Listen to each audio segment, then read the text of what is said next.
नमस्कार। आज हम बात करेंगे दुख का कारण क्या है। तुम्हारे दुख का कारण है आकांक्षा और आशा। आशा ही दुख का कारण है। मन हमेशा दुख देता है। संसार हमेशा उलझा लेता है। संसार का अर्थ है आस। दुकान में संसार है, मंदिर में संसार है, संसार नहीं है। बात इतनी सस्ती भी नहीं है। संसार मन में और सपने में है। बात को समझिए, बात को समझना ही मुक्ति है। तुम्हें बांधा किसने? बंधन जागने की कोशिश करो, कुएं में गिरो, खाई में गिरो, क्या फ़ायदा? बंधन कहाँ है? ये एक ख्याल है। अहंकार से बड़ी कोई बीमारी नहीं, ज्ञान से बड़ा कोई स्वास्थ्य नहीं। अहंकारी व्यक्ति चारों ओर से दुख लेता है और पूरा जीवन उसे भुगतता है। तुम्हारी गलत और सही सारी बात कोई मान रहा है, ये तुम्हारी अच्छाई नहीं बल्कि तुम्हारी आत्मा कमज़ोर होती जाती है और इससे तुम नीचे गिरते जाते हो। किसी भी चीज़ को पकड़ना दुख है, सब छूटेगा। संसार क्षण भंगुर है। जो नदी के साथ बहा वही खुश है, यानी जो मिल गया उसी से खुश रहो। समय से मैत्री करो। प्रकृति बहाव है। बचपन भी गया, जवानी भी गई, बुढ़ापा भी जाएगा, मौत भी आएगी। ना जीवन रुकता है ना मौत रुकती है। जो है उसमें राजी रहो। धन है, दरिद्रता है, सबसे। महल है, झोंपड़ी है, सुख का उपाय है तरलता। मोह यानी बाहर देखना, माया यानी बाहर देखना। जो भीतर की शून्यता को जानता है वही पूर्ण होता है। मन अपनी मालकियत नहीं छोड़ता। मन है तो नौकर, लेकिन बन बैठा है मालिक। उसे ही सही अवस्था में ले जाना, अमनी अवस्था में ले जाना ज्ञान है। मन ही सबसे बड़ा शैतान है। मकड़ी जैसे मत उलझो। तुम गम के ताने बाने में तितली जैसे रंग बिखेरो, हंस हंस कर इस जमाने में। ये संसार हमारा घर नहीं है, यहाँ हम सिर्फ एक यात्री हैं। तुम कितने स्ट्रांग हो तुम्हें नहीं पता। स्ट्रांग होना तुम्हारी चॉइस है। वक्त का सदुपयोग करो। वक्त एक नदी की तरह है। जैसे जो पानी बह गया उसे दोबारा नहीं पकड़ सकते, ऐसे ही जो समय व्यतीत हो गया वह भी वापस नहीं आएगा। एक बार एक अरबपति महिला ने एक गरीब चित्रकार से अपना चित्र बनवाया। चित्र बन गया तो वह अमीर महिला अपना चित्र लेने आई। ऐसा हूबहू चित्र देखकर वह बहुत खुश हुई। चित्रकार से उसने कहा कि बोलो आपको क्या पुरस्कार दूं। चित्रकार गरीब था। गरीब आदमी कामना भी करे तो कितनी करे, मांगे भी तो कितना मांगे। उसने सोचा $100 मांगूं, $200 मांगूं। फिर उसकी हिम्मत हिलने लगी, इतना देगी नहीं देगी। फिर उसने सोचा बेहतर यह है कि इसी पर छोड़ दूं, शायद ज़्यादा दे दे। डर तो लगा, इस पर छोड़ दूं। फिर उसने कहा आपकी मर्जी। तो उसके हाथ में जो बैग था उसने कहा अच्छा ये पर्स तुम रख लो, यह बड़ा कीमती पर्स है। पर्स तो कीमती था, लेकिन चित्रकार की छाती बैठ गई। पर्स को रखकर मैं क्या करूँगा, माना ये कीमती है, इससे अच्छा $100 मांग लूँ। उसने उससे $100 मांग लिए। वह महिला बोली तुम्हारी मर्जी। उसने पर्स खोला जिसमें $1,00,000 थे। उसने $100 निकालकर चित्रकार को दे दिए और पर्स लेकर चली गई। चित्रकार अब छाती पीट रहा था और रो रहा था। मर गए, मर गए, अपने ही हाथों से मर गए। आदमी करीब करीब इसी हालत में है। परमात्मा ने जो दिया है वह बंद है, छिपा है और हम मांगे ही जा रहे हैं। 2 कौड़ी की बात, जीवन की जो संपदा प्रभु ने हमें दी है उस पर्स को तो हमने खोलकर भी नहीं देखा है। जो मिला है वह जो आप मांग सकते हैं उससे अनंत गुना ज़्यादा है, लेकिन मांग से फुर्सत हो तब तो दिखाई पड़े वह जो मिला है। जब हम प्रभु पर सब कुछ छोड़ देते हैं तो वह अपने हिसाब से देता है। हम सिर्फ मांगने की कमी कर जाते हैं।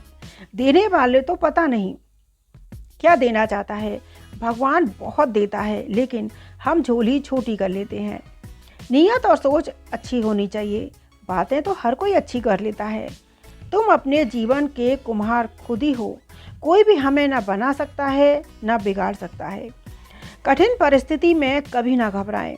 कठिन परिस्थिति में संघर्ष करने पर एक बहुमूल्य संपत्ति विकसित होती है जिसका नाम है आत्मबल। बातों की मिठास अंदर का भेद नहीं खोलती। मोर को देखकर कौन कह सकता है कि ये सांप खाता होगा। पेशेंस एक खट्टा पेड़ है लेकिन उससे फल बहुत मीठा निकलता है।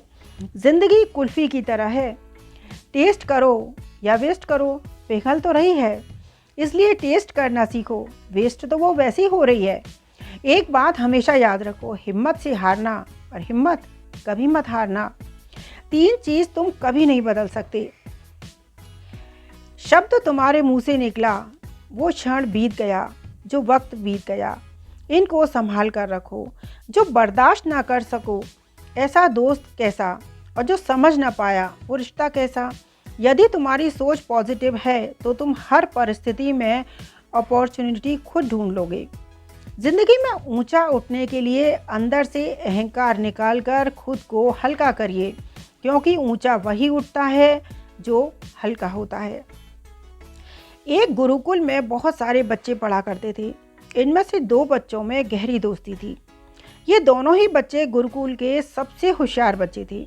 एक दिन उस गुरुकुल में उनके आचार्य दोनों को घुमाने बाहर ले गए। घूमते हुए वे तीनों एक खूबसूरत बाग में पहुंच गए। वह तीनों वहां आसपास की प्राकृतिक शोभा का आनंद ले रहे थे। तभी उन बच्चों की नज़र एक आम के पेड़ पर पड़ी। उन्होंने देखा वहां एक लड़का डंडा लेकर आया और पेड़ के तने पर डंडा मारकर फल तोड़ने लगा। आचार्य ने अपने साथ आए दोनों बच्चों से आम के पेड़ की तरफ इशारा करते हुए पूछा, क्या तुम दोनों ने यह दृश्य देखा? उन्होंने कहा, हाँ गुरुदेव, हमने देखा। हमने उस बालक को डंडा मारकर आम का फल तोड़ते हुए देखा। बच्चों ने उत्तर दिया। गुरु ने एक बच्चे से पूछा, इस दृश्य के बारे में तुम्हारी क्या राय है? उस बच्चे ने जवाब दिया, गुरुदेव, मैंने देखा कि कैसे उस बालक को डंडा मारकर आम के पेड़ से फल तोड़ना पड़ा। मैं सोच रहा हूँ, जब वृक्ष भी बिना डंडा खाए फल नहीं देता है, तब किसी मनुष्य से कैसे काम निकाला जा सकता है।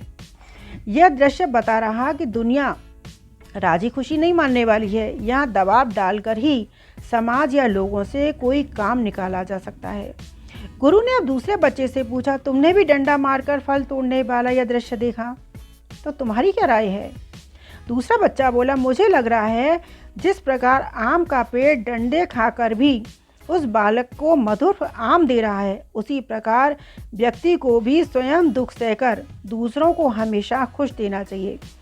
कोई हमारा अपमान भी करे, बदले में हमें उपकार ही करना चाहिए। यही सज्जन व्यक्तियों का धर्म है। गुरु मुस्कुराए और बोले, जीवन में दृष्टि बहुत महत्वपूर्ण है। अभी तुम्हारे सामने घटना एक ही घटी, लेकिन तुम दोनों ने उसे अलग अलग रूप में लिया, क्योंकि तुम्हारी दृष्टि में भिन्नता है। मनुष्य अपनी दृष्टि के अनुसार ही जीवन के किसी प्रसंग की व्याख्या करता है, उसी के अनुरूप कार्य करता है, उसी के मुताबिक फल भोगता है। गुरु ने पहले बच्चे से कहा, तुम डर कर सब हासिल करना चाहते हो, डराकर सब हासिल करना चाहते हो, वहीं तुम्हारा मित्र प्रेम से पाना चाहता है। परिस्थिति को देखने का हमारा नज़रिया होता है। नज़रिया ही ज़िंदगी की दिशा और दशा तय कर सकता है। कुछ लोग हमेशा खुश दिखाई देते हैं, ऐसा नहीं है। उनके जीवन में सिर्फ सफलता है, लेकिन उनके देखने का नज़रिया सकारात्मक है और वो हमेशा खुश रहते हैं। कई लोग उन्हीं परिस्थितियों में बिखर जाते हैं, उन्हें लगता है सब खत्म हो गया। कुछ लोग कठिन परिस्थितियों में पॉजिटिव बने रहते हैं, कुछ नेगेटिव बन जाते हैं। किसी भी घटना को देखने का नज़रिया पॉजिटिव कर लीजिए, फिर देखिए उससे डील करने का तरीका भी अपने आप पॉजिटिव हो जाएगा। सांसारिक कोई भी सुख एक मुस्कुराता हुआ दुख है। यदि आप संसार के सुख से सुख खोजेंगे तो सुख बहुत मुश्किल है। दुख का कारण है आशा, कोई आशा ना रखें। सुख का कारण है स्वीकार भाव और दुख का कारण है आशा। यदि इंसान आशा करता रहेगा कि मैं कल सुखी हो जाऊंगा, तो वो कभी सुखी नहीं होगा। तुम आज जो है उसमें सुखी हो गए, तुम सुखी तभी हो सकते हो। दुख का कारण है कल की आशा। आज के लिए इतना ही। कल फिर हम किसी और दिन किसी और विषय पर चर्चा करेंगे। नमस्कार।